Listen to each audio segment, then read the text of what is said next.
President Brijbhushan जैसे आदमी जैसा ही रहता है, उसका बिल्कुल सही होगी है, उसका बिजनेस पार्टनर है, वो अगर इस फेडरेशन में रहेगा तो मैं अपनी कुश्ती को त्यागती हूँ और मैं आज के बाद कभी भी आपको वहाँ नहीं दिखूंगा। 40 दिन सोए रोड पे, लेकिन मैं सभी तमाम देशवासी जो भी हमारे प्रोटेस्ट में आए, दूर दूर से आए, बूढ़ी महिलाएं आई, बहुत सारे लोग ऐसे आए जिनके पास खाने कमाने के लिए नहीं है, फिर भी हमें सपोर्ट करने आए। हम नहीं जीत पाए, पर आप लोगों का बहुत बहुत धन्यवाद। और एक बात और कहना चाहूँगी कि लड़ाई लड़ी, पूरे दिल से लड़ी, लेकिन अगर प्रेसिडेंट ब्रिजभूषण जैसे आदमी जैसा ही रहता है, उसका बिल्कुल सही होगी है, उसका बिजनेस पार्टनर है, वो अगर इस फेडरेशन में रहेगा तो मैं अपनी कुश्ती को त्यागती हूँ और मैं आज के बाद कभी भी आपको वहाँ नहीं दिखूंगा। तो आप सबको पता है कि हम जैन में आए थे, लेकिन मैं एक बात आपको बताना चाहती हूँ कि हमने जब हर तरीके से कोशिश कर ली थी, उसके बाद हम दिल्ली की सड़कों पे आके बैठे थे। सबसे पहले हम गृह मंत्री जी से मिले थे, मैं और बजरंग गए थे मिलने के लिए। हमने उनको इस बारे में बिल्कुल अवगत कराया था, क्लियरली हमने नाम लेके लड़कियों का बताया था कि किसके साथ में क्या क्या हुआ है। प्लीज़ आप इसको देखिए और प्लीज़ हमारी रेसलिंग को आप बचा लीजिए, क्योंकि अभी अंत हो रहा है। उन्होंने हमें बोला था कि 30-40 दिन का टाइम मुझे दीजिए, उसके बाद में मैं करता हूँ और आप निश्चिंत रहिए, हम जरूर इसमें कुछ करेंगे। 3-4 महीने वेट करने के बाद में हम जंतर मंतर पे आए थे, हमने लड़ाई लड़ी थी, जो आप सब देख रहे हो, पूरे देश को पता है। आज जो फेडरेशन का जो अध्यक्ष बना है संजय सिंह,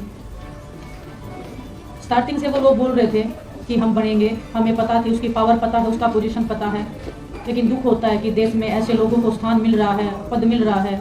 ब्रिजभूषण का राइट हैंड है, उसके बेटे से भी ज़्यादा खास है, उसको प्रेसिडेंट में आना मतलब आने वाली लड़कियों का जो भविष्य है उनको फिर से शोषण का शिकार होना पड़ेगा, और जो चीज़ें पर्दे के पीछे होती आई हैं वो अब खुले में होगा। और दुख होता हमें इस बात का कि हम इतनी लड़ाई लड़के भी हम कोई सुधार नहीं कर पाए हमारी रेसलिंग में। आने वाले बच्चों के भविष्य के ये जो हम लड़ाई लड़ रहे थे उसमें हम कामयाब नहीं हो पाए। हमें नहीं पता हमारे देश में न्याय कैसे मिलता है। सड़क से लेके रेसलिंग मैट से लेके बंद कमरों से लेके हमने हर किसी को अपनी बात बताई है। ऐसा नहीं है कि हम सीधा सड़क के ऊपर आ गए, हमने हर तरीके से कोशिश की है। जो स्पोर्ट्स मिनिस्ट्री है हमने उनको क्लियरली बताया है कि ऐसे ऐसे हो रहा है, प्लीज़ आप कुछ करिए। पूरे देश को पता होते हुए भी ऐसे लोग जो शोषण कर रहे हैं, महिलाओं का करते आए हैं, उनको फिर से संवैधानिक पदों पे बिठाया जा रहा है, उनको स्पोर्ट्स में जगह दी जा रही है। जो एक महिला थी, हमें उम्मीद थी कि कोई महिला आएगी, आने वाली जो बच्चियां हैं वो एक संतुष्टि फील करेंगे कि एक महिला है, उनको भी एक हौसला मिलेगा कि हाँ कि हम अभी सेफ हैं। ना तो पहले रेसलिंग फेडरेशन में कोई भी एक लड़की थी, ना कोई भी आगे लड़की है। मैं हमारे आने वाले रेसलर से कहना चाहती हूँ कि आने वाली 2 या 4 पीढ़ियाँ तैयार रही है शोषण के लिए। शायद आपको भी ये लड़ाई लड़नी पड़ेगी, हम जो ये लड़ाई लड़ रहे हैं। भगत सिंह जी ने जब देश के लिए फांसी लगाई थी, देश तभी आज़ाद नहीं हुआ था। काफ़ी साल लग गए थे उनको अपने देश को आज़ाद होने में भी।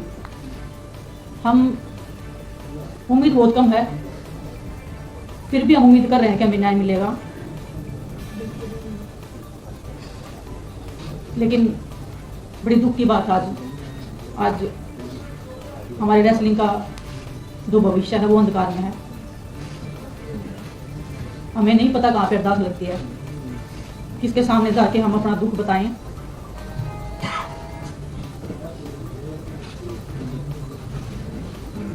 आज आप सबके सामने आए हैं, हम ट्रेनिंग कर रहे हैं, फिर भी हम बैठे हैं यहाँ पे, फिर भी हम लड़ाई लड़ रहे हैं। उम्मीद कर रहे हैं कि वो आस और उम्मीद हम किसी जगह पाएं।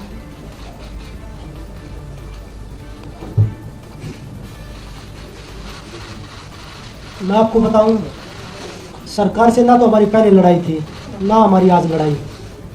हम एक व्यक्तिगत आदमी के खिलाफ लड़ रहे थे जो बच्चियों का, लड़कियों का शोषण कर रहा था, बहन बेटियों का। उसने अपनी पावर से हर तरीके से कभी उसको राजनीति मोड़ दिया, कभी जातिवाद का मोड़ दिया, कभी उसने हरियाणा यूपी का मोड़ दिया, क्योंकि उसके पास पावर है। और वो आप सबने देख ली, हमने भी देख ली। जो हमारे से जितने भी लोग जुड़ रहे हैं प्रोटेस्ट से, चाहे वो हमारे कोचेज हैं, चाहे वो हमारे खिलाड़ी हैं, चाहे उसमें हम हैं, किसी का भी अब आगे भविष्य सेफ नहीं है। किसी के साथ भी कोई भी घटना, चाहे वो कार एक्सीडेंट लगा लीजिए, चाहे वो कोई भी A to Z कैसे भी आरोप लगा लीजिए, वो लगने शुरू हो जाएंगे आगे। क्योंकि हम सब ने, पूरे देश ने उसकी पावर का, उसका जो तंत्र है, जो काम कर रहा है उसके पीछे, वो सब ने देख लिया है। जिस तरीके से वो लोगों में अपना भ्रम फैला रहे हैं, लोगों को तोड़ने की। जब 20 लड़कियां स्टार्टिंग में आई थी, उनमें उन्होंने 6 छोड़ी, उनके भी पीछे एक एक करके सबको तोड़ने लग रहे हैं। तो इससे बुरा दौर क्या होगा देश के लिए। और मुझे नहीं पता वो न्याय, विनेश भी बोली थी, साक्षी बोली थी, कब मिलेगा ये लड़ाई। चलो हम लड़े, हम नहीं जीत पाए, लेकिन ये लड़ाई किसी न किसी को, जो आने वाली पीढ़ी उनमें, उनको भी किसी न किसी को लड़नी पड़ेगी। विनेश ने बताया भगत सिंह को जब फांसी हुई थी तो उसके 20-25 साल बाद हमें आज़ादी मिली थी, लेकिन पता नहीं कुश्ती से आज़ादी हमें कब मिलेगी। अब हमारे रेसलिंग का कैरियर, हमें नहीं लगता कि आगे हम रेसलिंग कर पाएंगे या नहीं कर पाएंगे, क्योंकि जब उसी के लोग आ रहे हैं, वो जो बच्चे हैं जो उनके खिलाफ लड़ाई लड़ रहे थे, इतनी हिम्मत जुटा के वो आगे आए थे, इतने साल लगे उनको ये हिम्मत जुटाने में। जो हमारे देश की, जो गांव में, जो देहात में महिलाएं हैं, वो इस शोषण से गुजरते होंगे, तो वो भी तो देखती होंगी कि हम किसके सामने आवाज़ रखें।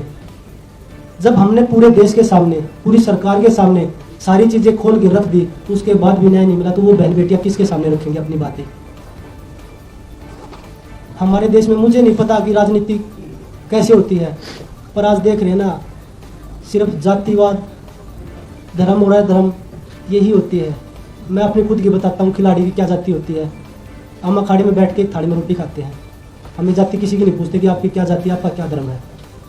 अगर मैं देखने लग जाऊँ, जो मेरा पर्सनल ट्रेनर है वो मुस्लिम है, जो मेरा फिजियो है वो बनिया है, तो मैं तो ये ऐसे सोचूँ कि भाई नहीं, हम तो किसी और को लेके आएंगे, उनके साथ हम एक ही थाली में रोटी खाते हैं।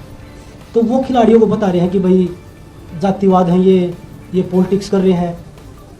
मैं आज पूरी मीडिया बैठी है देश की, अगर हम तीनों में से कोई भी किसी पार्टी के टच में हो या किसी पार्टी को ज्वाइन करना चाहता हो, कभी नहीं मिलेंगे हम आपको, किसी भी पार्टी के साथ नहीं मिलेंगे।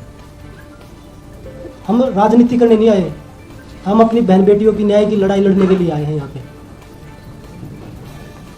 तो वही बताया, जो आगे जो हमारे साथ जुड़े हैं, जितने भी लोग हैं, बहन बेटियाँ, उनके साथ किसी के साथ कुछ भी हो सकता है आगे भी।